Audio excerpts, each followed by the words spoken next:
بسم اللہ الرحمن الرحیم۔ ناپاکی کی حالت میں آیت کریمہ پڑھنے کا حکم۔ کیا آیت کریمہ کا ختم بغیر وضو کے ناپاکی میں کیا جا سکتا ہے؟ نیز کیا خواتین دوران حیض آیت کریمہ پڑھ سکتی ہیں؟ فاطمہ بیگم انڈیا سے۔ آیت کریمہ جب تلاوت پڑھی جاتی ہے نا بطور وظیفے یا دعا کے، تو اس میں قرآن کی نیت نہیں ہوتی، اور علماء نے یہ بات بیان کی ہے فقہاء نے کتابوں میں کہ قرآن کی کسی آیت کو بطور وظیفے کے یا بطور دعا کے پڑھا جائے تو وہ قرآن پھر قرآن نہیں رہتا، بلکہ وہ محض ایک دعا بن جاتی ہے، لہذا وہ ناپاکی کی حالت میں بھی پڑھی جا سکتی ہے۔ لہذا آیت کریمہ آپ اگر وظیفے کے طور پہ دعا کے طور پہ پڑھ رہی ہیں تو یہ کام ناپاکی کی حالت میں بھی ہو سکتا ہے۔ اسی طرح آیت کریمہ کے علاوہ سورہ فاتحہ ہے، یا رات کو سوتے ہوئے جو دم کیا جاتا ہے اپنے اوپر سورہ فلق، سورہ ناس اور سورہ اخلاص کے ذریعے، تو یہ سب جائز ہے، اس میں ناپاکی کی حالت میں بھی کر سکتے ہیں، کیونکہ یہ قرآن کی تلاوت کی نیت سے نہیں ہوتا بلکہ یہ دم یا رقیہ کی نیت سے ہوتا ہے۔ تہجد کی نماز میں کون سی صورتیں پڑھیں؟ ناصر صاحب حیدرآباد سے۔ تہجد کی نماز میں سورہ فاتحہ کے بعد کون سی صورت پڑھی جائے؟ کیا عام صورت بھی پڑھ سکتے ہیں یا بڑی صورت کا پڑھنا ضروری ہے؟ بھائی جو چاہے صورت پڑھیں، اصل فوکس اس کو کریں کہ تہجد پڑھ لیں، اس کی توفیق مل جائے تو یہ بہت بڑی سعادت ہے۔ نبی صلی اللہ علیہ وسلم نے فرمایا رات کے آخری حصے میں اللہ تعالیٰ آسمان دنیا کی طرف آتے ہیں اور کہتے ہیں حل من مستغفر اغفر له، حل من مسترزق ارزق له، کوئی ہے مجھ سے گناہوں کی معافی طلب کرنے والا میں اس کو معاف کروں، کوئی ہے مجھ سے رزق مانگنے والا میں اس کو رزق دوں۔ تو اس وقت اللہ کی عبادت کرنا، پھر دعا مانگنا، یہ بہت بڑی سعادت ہے۔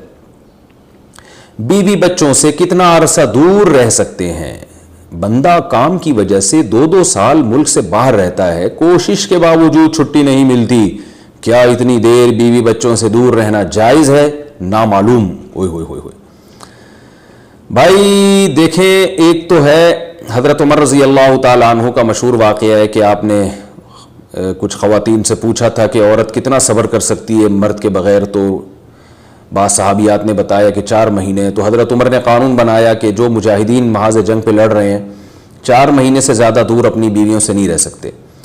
تو اس اصول کا تقاضا یہ ہے کہ وہ زمانہ بھی پاک دامنی کا زمانہ تھا، نیک لوگ تھے، تو اصول یہی ہے کہ 4 مہینے انتہا ہے عورت کے صبر کی، تو ایک نارمل عورت کے لیے اس سے زیادہ صبر کرنا مشکل ہوتا ہے، تو اس لیے بہتر یہی ہے، قانون یہی ہے کہ 4 مہینے سے زیادہ دور نہیں رہنا چاہیے۔ اور قرآن نے بھی یہ حکم دیا ہے کہ اگر کوئی قسم اٹھا لے کہ بیوی کے پاس نہیں جائے گا، قسم اٹھا لے، ایسا ہی نہیں بلکہ قسم اٹھا کے، تو پھر 4 مہینے میں طلاق واقع ہو جاتی ہے۔ بعض فقہاء کے نزدیک عورت کو طلاق کا اختیار ہو جاتا ہے عدالت کے ذریعے، بعض کے نزدیک ہو جاتی ہے طلاق۔ تو اس سے بھی پتہ چلتا ہے، قرآن سے بھی اشارہ ملتا ہے کہ 4 مہینے جو ہے یہ ایک انتہائی مدت ہے ایک نارمل عورت کے لیے۔ تو اس زمانے میں تو اس کی اہمیت اور زیادہ بڑھ گئی ہے، وجہ اس کی ہے کہ بے حیائی، موبائل، انٹرنیٹ پر بیہودہ چیزیں، یہ سب چیزیں انسان کی شہوت کو بڑھاتی ہیں، مرد کی بھی اور عورت کی بھی۔ تو اس لیے بھائی میں تو آپ کو مشورہ نہیں دے سکتا کہ آپ 2 سال بیوی سے دور رہیں، میں بدگمان نہیں ہو رہا، بہت سے لوگ 4 سال دور رہتے ہیں، ان کی بیویاں بھی پاک دامنی کے ساتھ زندگی گزارتی ہیں، خود بھی بڑے نیک شریف بن کے زندگی گزارتے ہیں، بہت سے ایسے لوگ الحمدللہ ہمارے معاشرے میں ہیں۔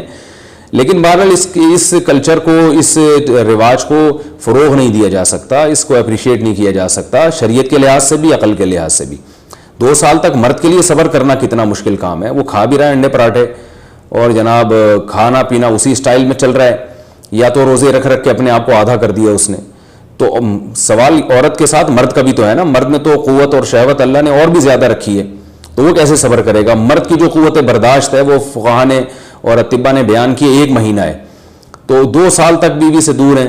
میں پھر بھی بتا دوں، میں بدگمان نہیں ہو رہا کہ جو دور ہیں آپ ان کے بارے میں برا سوچنا شروع کر دیں، لیکن بہرحال یہ اپنے آپ کو فتنوں میں ڈالنے کے مترادف ہے، اس لیے ایسی جاب نہ کریں 2 سال تک بیوی سے دور ہیں، یا تو بیوی کو ساتھ لے کر جائیں یا بیوی کے ساتھ ہی رہیں، کہیں ادھر ہی کم پیسوں میں انسان گزارا کر لے بیوی بچوں کے ساتھ، یہ زیادہ اچھا ہے، زیادہ پیسوں کی لالچ میں بیوی بچوں سے دور رہنا۔ باقی بیوی آپ کی راضی ہے اس جاب پہ، یا آپ کے پاس کوئی آلٹرنیٹ ہے ہی نہیں، آپ جاب چھوڑ کے آئیں گے تو آپ کو لالے پڑ جائیں گے کھانے پینے کے، تو ایک مجبوری ہے، مجبوری کے حکام الگ ہوتے ہیں، لیکن نارملی اس کی بہرحال ترغیب نہیں دی جا سکتی۔ دیکھیں قرآن مجید میں اللہ نے ارشاد فرمایا نا، یوم یفر المرء من اخیہ و امہ و ابیہ و صاحبتہ و بنیہ، قیامت کے دن کی ہولناکیوں کو اللہ نے بیان کیا کہ انسان اپنے باپ سے دور بھاگے گا، بیٹے سے دور بھاگے گا، بھائی سے دور بھاگے گا، جہاں بیوی کا تذکرہ آیا تو یہ نہیں کہا کہ بیوی سے دور بھاگے گا، بلکہ فرمایا اس سے دور بھاگے گا جو اس کے ساتھ رہا کرتی تھی، یعنی صاحب کہتے ہیں ساتھ رہنے والے کو، صاحبہ سے دور بھاگے گا۔ تو اس سے پتہ چلتا ہے کہ قرآن میں اللہ نے بیوی کو جو ڈیفائن کیا ہے نا، اس کی جو صفت بیان کی ہے وہ یہ کہ جو آپ کے ساتھ رہتی ہے۔ تو جب شادی ہو گئی تو سمجھو بیوی پھلترو کی طرح چپک گئی ہے وہ آپ کے ساتھ، جہاں جاؤ گے آپ کے ساتھ جائے گی۔ تو قرآن سے بھی اشارہ ملتا ہے کہ بیوی سے ساتھ رہنے کی چیز ہے۔ اب آپ 2 سال، پھر ایک دفعہ تھوڑی ہوتا ہے کہ 2 سال کے لیے چلے گئے 2 سال بعد واپس آئے۔ جو باہر جاب کرتے ہیں وہ تو پھر آئے 1 مہینے بعد پھر 2 سال کے لیے چلے گا، ان کی تو ساری جوانی باہر ہی گزر جاتی ہے۔ تو اس لیے مجھے یہ بہرحال سمجھ میں نہیں آتا، شریعت کی روح سے یہ پسندیدہ کام نہیں ہے۔ بہت سخت مجبوری ہے تو ایک الگ بات ہے، لیکن اچھا کام نہیں ہے یہ۔ غربت میں انسان بیوی بچوں کے ساتھ گزارا کر لے، یہ زیادہ بہتر ہے اس دولت سے جس میں انسان بیوی بچوں سے ہی دور ہو۔ کیا کرنا ہے ایسی دولت کا کہ آپ اپنے بیوی بچوں سے گھر بار سے دور ہیں؟ انسان جو شریف آدمی، عزت دار آدمی ہے، اس کو تو گھر میں سکون ملتا ہے بھائی۔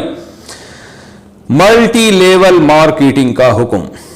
ملٹی لیول مارکیٹنگ جو ہوتی ہے، جسے ہم چین مارکیٹنگ بھی کہتے ہیں، اس میں جو کمائی ہوتی ہے کیا وہ حلال ہے؟ ہماری کمپنی میں کسی قسم کا سود نہیں لیا جاتا، نہ کسی ممبر سے بھاری بھرکم انویسٹمنٹ کرائی جاتی ہے، کسی کو کی فکس سیلری بھی نہیں ہوتی، جتنا آپ اور آپ کی ٹیم مل کر پوائنٹس بناتے ہیں اتنا کمیشن ملتا ہے۔ کیا یہ حلال ہے؟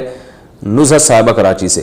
دیکھیں چین مارکیٹنگ کے جہاں تک مجھے معلومات ہے نا، جو میری ریسرچ ہے وہ یہ ہوتا ہے کہ آپ کمپنی کی کوئی پروڈکٹ ہے وہ بکواتے ہیں اوپن مارکیٹ میں نہیں، بلکہ 5 یا 10 افراد کو آپ نے فروخت کروائی، وہ پھر وہ 5 یا 10 افراد آگے، ان میں سے ہر ایک 5 یا 10 افراد کو فروخت کرتا ہے، تو وہ آگے جو فروخت کرے گا اس کا کمیشن بھی آپ کو ملتا ہے۔ حالانکہ یہ کس بات کا کمیشن آپ کو مل رہا ہے؟ اس میں آپ کی محنت تو ہے نہیں، اور وہ پروڈکٹ کی جو ویلیو ہوتی ہے آپ اس ویلیو سے زیادہ ویلیو پر اس کو خرید رہے ہوتے ہیں، اسی لالچ میں کہ آپ جب آگے 5 کو بکوائیں گے اور وہ 5 کو بکوائیں گے تو ان کا کمیشن بھی آپ کو ملے گا۔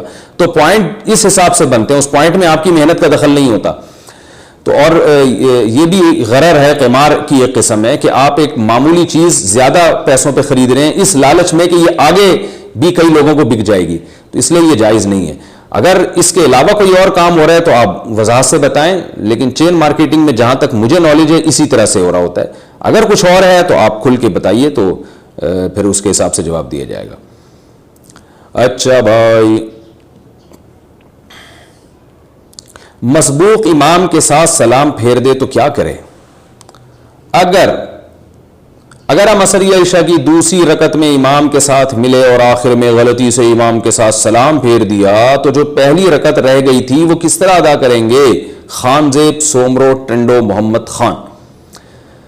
بھائی اگر آپ نے امام کے ساتھ غلطی سے سلام پھیر دیا اور السلام اتنا لفظ آپ کی زبان سے نکل گیا تو یہ بھی سلام ہی ہے، تو اس کا مطلب آپ ایک رکن چھوڑ کر دوسرے رکن میں شفٹ ہو گئے ہیں، تو ایسی صورت میں سجدہ سہو واجب ہو جاتا ہے، کیونکہ آپ کے ذمہ لازم تھا کہ آپ کھڑے ہو جاتے لیکن آپ نے امام کے ساتھ سلام پھیر دیا۔ اگر صرف گردن موڑی اس سے کچھ نہیں ہوگا، السلام اتنا لفظ کم از کم زبان سے نکلے، تو پھر آپ کھڑے ہو کے باقی نماز ایسے ہی کریں جیسے مسبوق پوری کرتا ہے، آخر میں آپ سجدہ سہو کر لیں۔ جوتے پہن کر تلاوت قرآن کرنا، کیا جوتے پہن کر قرآن مجید کی تلاوت کر سکتے ہیں؟ نیز میں کرسی پر بیٹھ کر تلاوت کرتا ہوں اور میری پاؤں ہلانے کی عادت ہے، تلاوت کے دوران اس طرح پاؤں ہلانے میں کوئی حرج تو نہیں ہے؟ اسامہ اوکاڑا سے۔ بھائی جان پاؤں ہلانا ویسے بھی اچھا کام نہیں ہے، لہو و لعب اور لا یعنی کاموں سے ہمارے نبی صلی اللہ علیہ وسلم نے منع کیا ہے، یہ ویسے بھی ایک آداب کے خلاف ہے، بیٹھے میں بلا وجہ انسان ہل رہا ہے، اور قرآن مجید کی تلاوت کے دوران پاؤں ہلانا اور بے ادبی ہے، لیکن بہرحال کوئی حلال و حرام سے اس کا تعلق نہیں ہے، تلاوت کو فوکس کریں، ایسا نہ ہو کہ اس کی وجہ سے تلاوت ہی چھوڑ دیں آپ، تو بہتر یہ کہ پاؤں نہ ہلائیں۔ کس عالم کی تفسیر سنیں؟ کیا میں ڈاکٹر اسرار احمد برہوم کی قرآن مجید کی تفسیر سن سکتا ہوں؟ اگر نہیں تو پھر کون سی تفسیر سننا میرے لیے بہتر ہے؟ مصطفیٰ صاحب ممبئی سے۔ ڈاکٹر اسرار احمد کی تفسیر بھی سن سکتے ہیں، اور باقی بہت ساری تفسیریں، میری بھی اپنی اب تفسیریں ریکارڈ ہو رہی ہیں، اور ابھی رمضان میں انشاءاللہ ہم اس کو باقاعدہ سیریل وائز ہم اس کو ریکارڈ کروائیں گے، فرسٹ رمضان سے شروع ہو جائے گا سلسلہ انشاءاللہ، وہ بھی سن سکتے ہیں۔ اور بہت سارے علماء کی تفسیریں، شیخ القرآن مولانا اسلم شیخو پوری شہید رحمۃ اللہ علیہ، ان کی بھی درسقرآن.com پہ ان کی بھی تفسیروں کے لیکچر موجود ہیں، تو سب ٹھیک ہیں، سب کے سن سکتے ہیں۔ البتہ مسائل جہاں بھی آئیں گے یاد رکھیں تفسیر آپ کسی کی بھی سنیں، لیکن جب فقہی مسائل کا مسئلہ آئے گا تو پھر یہ مفتیوں سے، علماء سے پوچھنا ضروری ہے، باقاعدہ ایسے مفتی جو کسی مستند ادارے سے فارغ ہوں۔ دف والی نعتیں سننا. بھائی یہ نکال دو دف والی نعتیں سننا. کون سی عورتیں ڈائریکٹ جنت میں جائیں گی؟ وہی عجیب سوال ہے بھائی. حلیمہ صاحبہ لندن سے. وہ کون سی 4 عورتیں ہیں جو بغیر حساب کتاب کے جنت میں جائیں گی اور اس کا سبب کیا ہوگا؟ دیکھیں 4 نہیں، ایسی بہت ساری عورتیں جنت میں جائیں گی جن کے میاں جو ہے وہ ان کے جنتی ہونے کی دعا کرتے ہیں. ٹھیک ہے نا. آج کل بہت سے بیچارے مظلوم میاں بھی ہوتے ہیں، وہ نہیں چاہتے کہ ان کی بیویاں ان کو جنت میں دوبارہ ملیں. تو بہت سے ایسے ظالم میاں ہوتے ہیں. جو میاں یہ چاہتے ہیں نا، دیکھیں حدیث میں آتا ہے رسول اللہ صلی اللہ علیہ وسلم نے فرمایا وہ عورت جنت میں نہیں جا سکتی جس کی موت اس حال میں ہو کہ اس کا شوہر اس سے ناخوش ہو. تو اس سے پتہ چلتا ہے کہ وہ عورت جس کا میاں اس سے خوش ہو وہ انشاءاللہ اللہ سے امید ہے جنت میں جائے گی. تو اب ڈائریکٹ جنت کا تو مجھے نہیں پتا، لیکن بہرحال جو شریعت نے کچھ احکام بیان کیے ہیں وہ پورے کر لیں. ایک شوہر کو خوش کر لیں، 5 ٹائم نماز پڑھ لیں، اور جو ہے پردہ کر لیں پابندی کے ساتھ، غیبت جھوٹ چغلی سے بچ جائیں. تو چند ایک احکام پہ عورت عمل کر لینا تو ڈائریکٹ جنت میں جائے گی. عورت کے لیے جنت میں جانا آسان ہے، مرد کے لیے مشکل ہے. مرد پہ ذمہ داریاں زیادہ ہیں. عورت کے لیے تو بہت آسان ہے، لیکن افسوس کی بات ہے وہ چند آسان کام خواتین نہیں کرتی، باقی پتہ نہیں کیا کیا 5-5 لاکھ دفعہ آیت کریمہ کا ورد کر رہی ہیں اور یہ والا وظیفہ پڑھ رہی ہے. میں حیران ہوتا ہوں ان کے پاس اتنا دماغ کہاں سے آتا ہے. تو 4-5 چیزیں کرنے کی ہیں وہ کر لیں بھائی. پردہ پابندی سے کریں. بے حیائی کو فروغ دینے میں عورت کا بہت بڑا کردار ہے ہمارے معاشرے میں. تو بے حیائی کو فروغ نہ دیں، پردہ مکمل کریں، اور شوہر کی ناشکری نہ کریں، اس کے ساتھ اچھا سلوک کریں. اور کیا ہے، 5 وقت نماز پابندی سے کر لیں، اپنی اولاد کی اچھی تربیت کر لیں، زبان کو غیبت جھوٹ اور بہتان سے بچا لیں. انشاءاللہ جنت میں جائیں گی سیدھا. وہ 4 نہیں ہیں، وہ 4 کروڑ بھی ہو سکتی ہیں، 4 ارب بھی ہو سکتی ہیں، 4 کھرب بھی ہو سکتی ہیں. باقی جن 4 کے بارے میں آپ نے رپورٹ پیش کی ہے ان کا مجھے نہیں پتا. ایسی 4 کوئی میرے علم میں ایسی 4 متعین خواتین نہیں ہیں. اچھا بھائی، سورج طلوع ہونے کے بعد ذکر و دعا کرنا. صبح کے جو اذکار ہوتے ہیں وہ ہم فجر کے بعد پڑھتے ہیں. کبھی کبھی اس دوران سورج بھی نکل آتا ہے، تو کیا سورج نکلنے کے بعد بھی اذکار پڑھے جا سکتے ہیں اور دعا مانگ سکتے ہیں یا نہیں؟ ندا صاحبہ انڈیا سے. جی ہاں بھائی، سورج نکلتے ہی صرف نماز اور سجدہ حرام ہو جاتا ہے، باقی تمام اذکار پڑھ سکتے ہیں، دعا بھی مانگ سکتے ہیں. شادی کے بعد بیماری کا علم ہوا تو کیا کریں؟ اگر شادی کے بعد شوہر یا بیوی کی کسی بیماری کا پتہ چلے جو شادی سے پہلے چھپائی گئی ہو، اس کی وجہ سے بچوں کے آنے کے کم چانسز ہوں، تو کیا اس بنا پر طلاق دی جا سکتی ہے؟ بنت سعید کراچی سے. شادی بیاہ سے پہلے دھوکہ دینا بالکل حرام ہے، خاص طور پر اولاد کے معاملے میں. اگر کوئی عورت بانجھ ہے اور وہ شادی سے پہلے نہیں بتاتی کہ میں بانجھ ہوں، میرے اولاد نہیں ہوگی، تو یہ بہت بڑا دھوکہ ہے. کیونکہ دیکھیں اسلام میں کیا، بلکہ فطرت نے مرد اور عورت کا جو ملاپ رکھا ہے اس کی بیسک وجہ ہی نسل بڑھانا ہے. یہ بنیادی وجہ ہے کہ ہر مخلوق میں یہی ہے، نر اور مادہ کا جو نظام اللہ نے بنایا وہ نسل بڑھانے کے لیے بنایا ہے. تو نکاح جو کیا جاتا ہے اس کی بنیادی وجہ ہے نسل بڑھانا. تو یہی چیز اگر نہیں ہے تو اس کو پہلے کلیئر کرنا ضروری ہے. عورت اگر بانجھ ہے وہ پہلے بتا دے میرے اولاد نہیں ہوگی، یا میرے 1-2 بچوں سے زیادہ نہیں ہو سکتے، کوئی بیماری ہے. مرد اگر بانجھ ہے پہلے بتا دے بھائی میرے جو ہے نا اولاد نہیں ہو سکتی، رپورٹ یہی ہے، یا میں نامرد ہوں. تو یہ پہلے بتانا اس پہ ضروری ہے. بہت سے مرد نامرد ہوتے ہیں، دھوکہ دے کے عورت سے شادی کر کے زندگی عذاب میں ڈال دیتے ہیں اس کی. اور بعض عورتیں بانجھ ہوتی ہیں وہ نہیں بتاتی پہلے.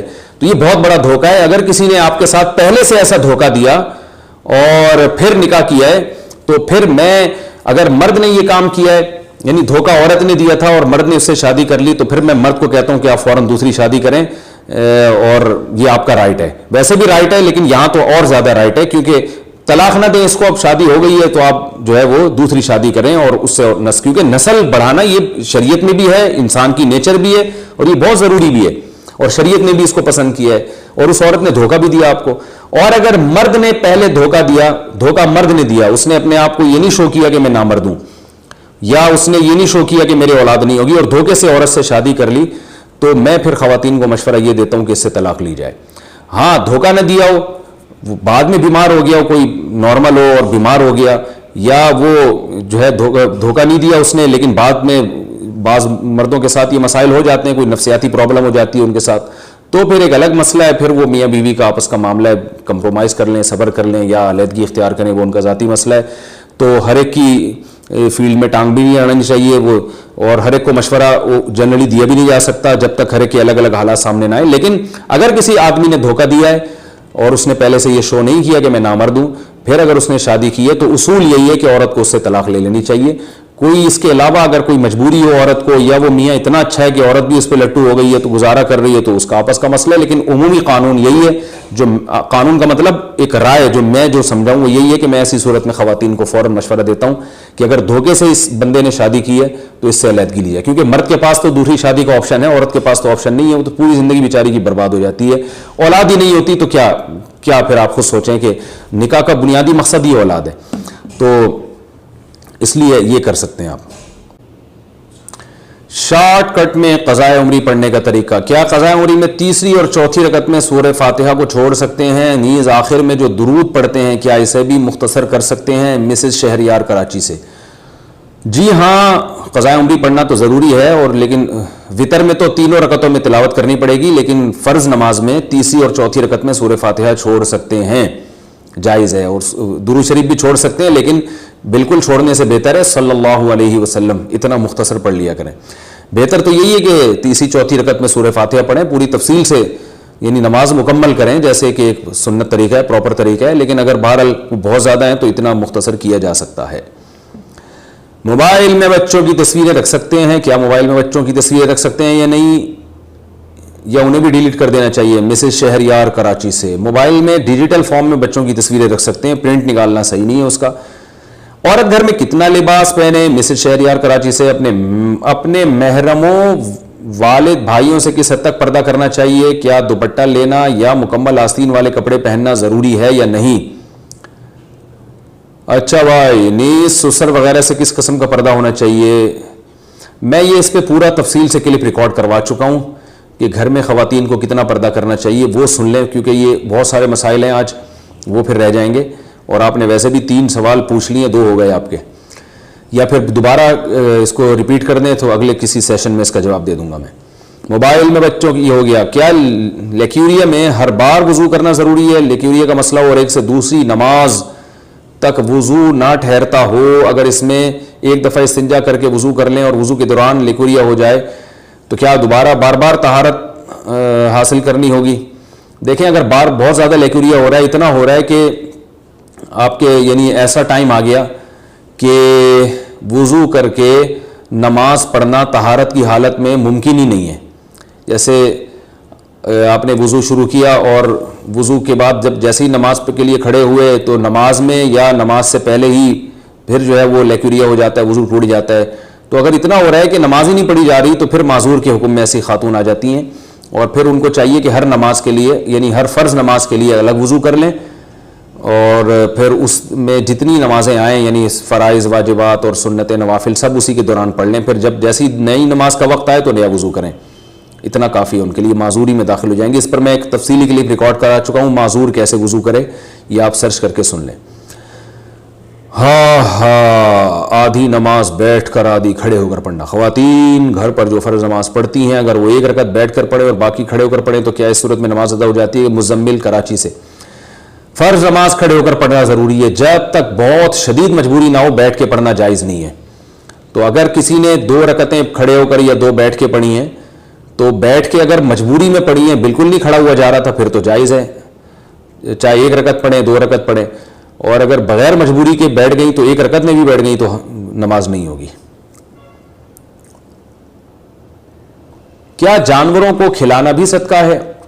ہماری طرف کچھ کتے جانور وغیرہ بھوکے رہتے ہیں، اگر میں انہیں صبح شام کچھ کھلاتا ہوں تو کیا مجھے اس پر صدقے کا ثواب ملے گا یا میرے پیسے ضائع ہو جائیں گے؟ محمد احتشام لکھنؤ سے. دیکھیں، جانور کو کھلانا بھی صدقہ ہے، حدیث میں آتا ہے کتے کو پانی پلایا تھے شخص نے، پیاسے کتے کو اللہ نے بخشش کر دی، تو بالکل صدقہ ہے. لیکن کچھ جانور ایسے ان کو آپ کھلائیں گے تو ان کی نسل بہت اسپیڈ سے بڑھتی ہے اور وہ انسان کے لیے نقصان دہ بھی ہیں. تو اگر آپ کتوں کو بہت کھلانا شروع کر دیں گے تو سارے جتنے بھی بے روزگار کتے ہیں وہ سارے آپ ہی کے گھر پہ آ کے ڈیرا لگا کے بیٹھ جائیں گے، اور پھر وہ نسل بھی طبیعت سے بڑھاتے ہیں. آپ کو پتہ ہے کتوں کے تو برساتی مینڈکوں کی طرح بچے ہوتے ہیں، پھر ہر جگہ آپ کو کتے ہی کتے نظر آئیں گے. تو اس لیے کھلائیں ضرور، مگر کتوں کی نسل پہ بھی کنٹرول کریں، کیونکہ یہ جنگل کا جانور ہے. جب علاقوں میں دیکھیں ہمارے یہاں کے ایم سی والے جو ہے نا کتوں کے پہلے کنٹرول کرتے تھے ان کی نسل پہ، اور جب کتے زیادہ ہو جاتے تھے تو وہ کچھ زہر وغیرہ کھلا کے ان کو مارا جاتا تھا تاکہ نسل کنٹرول میں رہے. اب این جی اوز وغیرہ نے پتہ نہیں عجیب سا ایک کتا پن کیا ہے کہ کتوں کو مارنے پر پابندی لگا دی. اس کا کراچی میں یہ نقصان ہو رہا ہے کہ کتے اتنے ہو گئے ہیں کہ گاڑیوں کے نیچے بھی آ رہے ہیں جس سے ایکسیڈنٹ ہو رہے ہیں گاڑیوں کے, اور پاگل ہو کے کاٹ بھی رہے ہیں لوگوں کو. ویکسینیشن کا تو کوئی انتظام ہی نہیں ہے کتوں کی ہمارے یہاں, تو اس کا بڑا نقصان ہو رہا ہے. تو یہ حدیث سے ثابت ہے, صحیح ہے, مسلم کی حدیث ہے, مدینہ میں جب کتے زیادہ ہو گئے تھے آپ صلی اللہ علیہ وسلم نے مدینہ کے کتوں کو مارنے کا حکم دیا تھا. تو اس سے ہمیں پتہ چلتا ہے کتوں کی نسل جب بڑھ جائے تو ان کو مارنے کا حکم ہے, کیونکہ یہ جنگل کا جانور ہے, وہاں تو نسل خود ہی کنٹرول میں رہتی ہے. شہروں میں تو جو ہے وہ کنٹرول میں نہیں رہتی, وہ فائدے کے بجائے الٹا انسان کو نقصان ہوتا ہے. اب آپ دیکھیں کورونا وائرس جب سے پھیلا ہے, لاک ڈاؤن ہوا ہے, تو کتے آزاد گھوم رہے ہیں, انسان گھروں میں بند ہو گئے. تو کسی نے بڑی اچھی تصویر ایک واٹس ایپ پہ بھیجی تھی, کتوں کا ایک پورا اجتماع ہے, تو وہ پریشان ہو کے کہہ رہے ہیں کہ کیا یار یہ کے ایم سی والے انسانوں کو اٹھا کے لے گئے اس دفعہ کتوں کو لے جانے کے بجائے. تو انسان شارٹ ہو گئے مارکیٹ سے, کتے ہر جگہ پھیلے ہوئے ہیں. تو اگر آپ اس طرح سے کتوں کو کھلائیں گے نا تو کتے اور بڑھیں گے. تو کھلانے پر میں نہیں منع کر رہا آپ کو, لیکن کوئی ایسا طریقہ بھی ہو کہ یہ جو بہت زیادہ اسپیڈ سے کتے پھیل رہے ہیں, ان کی نسل بڑھ رہی ہے, تو کتوں کو مارنے کا بھی کوئی انتظام ہونا چاہیے تاکہ ان کی نسل کنٹرول میں رہے اور یہ انسانوں کو نقصان نہ پہنچائے. میں نے ترکی میں دیکھا تھا, وہاں ہر کتے کے گلے میں ایک پٹا پڑا ہوا تھا اور ایک نمبر تھا, رجسٹرڈ نمبر اور رجسٹریشن نمبر اس کا. یہ اس کی علامت ہوتی تھی کہ اس کتے کا پورا ریکارڈ گورنمنٹ کے پاس ہے اور یہ پاگل نہیں ہے. کتا جب پاگل ہوتا ہے نا تو پتہ نہیں چلتا کہ یہ پاگل ہو گیا کہ نہیں ہو گیا, وہ کاٹ لیتا ہے, انسان کے لیے بہت نقصان دہ وہ. تو اور ہمیں کیا پتا ہوگا کہ کون سا کتا پاگل ہے کون سا پاگل نہیں ہے. تو یہ گورنمنٹ تو کنٹرول کرتی نہیں ہے. وہاں ہم نے باہر کنٹریز میں دیکھا ہے, وہاں ویکسینیشن ہوتی ہے ان کی, کتوں کو باقاعدہ چیک کیا جاتا ہے بھائی کوئی کھسک تو نہیں گیا. تو ہمارے یہاں تو آوارہ بے روزگار کتے پھر رہے ہیں دبا کے, تو آپ اگر ان کو روزگار دے دیں گے تو اور کتے پن پہ اتر آئیں گے. اس لیے احتیاط کریں. ویسے اگر کھلانا ہو تو میرا خیال ہے بکری پالیں, گائے پالیں, بھینس پالیں, مرغیاں پالیں, ان کو کھلائیں, وہ انڈا بھی دیں گی, آپ کو بھی کھلائیں گی. وہ بکری کو جتنا کھلاؤ گے وہ آپ کو بھی اتنا کھلائے گی. کتے کو کھلاؤ گے وہ کیا کھلائے گا. یا تو پالتو کتا ہو نا جو کسی مجبوری سے رکھا ہو حفاظت کے لیے, پھر تو ٹھیک ہے. گلی محلے کے کتوں کو لفٹ کرائیں گے تو پھر وہ مسئلہ جو ہے وہ یہ ہوگا کہ وہ بہت زیادہ پھیل جائیں گے. ہمارے محلے میں ایک صاحب تھے, وہ بلیوں کو کھلاتے تھے بہت, تو اس کا نتیجہ نکلا کہ پورے محلے کی بلیاں ہماری گلی میں آ کے جمع ہو گئی تھیں. وہ بلیاں کی بھی تو مخبری ہوتی ہے نا, ایک بلی نے کھایا, اس نے دوسری کو جا کے بتایا بہن وہاں جو ہے نا چیچڑے مل رہے ہیں, تو وہ ہوتے ہوتے خبر پھیلتی رہی. ایک سال میں وہ بھائی پوری ایک بلیوں کی فوج ہماری گلی میں تیار ہو گئی. ہم نے کہا یار یہ کیا مذاق ہے, ٹھیک ہے 2-4 بلیاں ہر گلی میں اچھی لگتی ہیں, جانور تو ایک زمین کی رونق ہے, مجھے خود بھی جانور پالنے کا شوق ہے. ابھی ایک بلی میں نے پالی ہوئی تھی, وہ اتنا فری ہو گئی تھی کہ وہ پھر ہمارے لیے ٹینشن بن گئی تھی. وہ اتنا فری ہو گئی کہ وہ اس نے تو بغیر پیمپر کے وہ باقی چیزیں بھی شروع کر دی اس نے گھر میں ہی. تو پھر ہم اس کو دور کہیں پھکوا کر آئے ہیں, ورنہ بہت پل گئی تھی وہ. تو 2-4 تو اچھے ہی لگتے ہیں جانور گلی میں, لیکن بہت زیادہ ہو جائیں تو پھر وہ نقصان کا سبب بنتے ہیں. تو ہم نے بھی ان صاحب سے کہا یار یہ بلیوں کو جتنا پروٹوکول آپ دے رہے ہیں, تو پورے محلے کی بلیاں ہمارے محلے میں, پھر ان کو گوشت کھلا کھلا کے ایسا خونخوار بنا دیا کہ وہ مرغیوں پہ بھی ہم جس دن وہ بزرگ نہیں آتے چیچڑے لے کے, تو اس دن پھر وہ دوسروں کے چیچڑے بنانا شروع کر دیے ان بلیوں نے, وہ ہماری مرغی کھا گئی. تو جانوروں کو کھلائیں مگر ان تمام چیزوں کو مد نظر رکھ کر. بعض لوگ چیلوں کو کھلانا شروع کر دیتے ہیں, بھائی چیل تو انسان کے لیے نقصان دہ جانور ہے, تو چیلوں کو آپ گوشت ڈالو گے, چیل تو خونخوار جانور ہے, وہ ساری چیلیں آپ کے محلے میں جمع ہو جائیں گی, پھر کوئی گوشت نہیں لے جا سکتا. میں ایک دفعہ گوشت شاپر میں لے کر آ رہا تھا تو ایک فضائی حملہ ہوا, میں حیران یہ گوشت گیا کہاں سے. پتہ چلا پوری بوٹیاں جو ہے نا وہ محلے میں گلی میں پھیل گئی ہیں. پتہ چلا کہ ایک چیل نے وہ پیچھے سے آئی ہے اور ایسے جیٹ طیارے کی طرح اس نے حملہ کر کے تھیلی پہ چونچ ماری.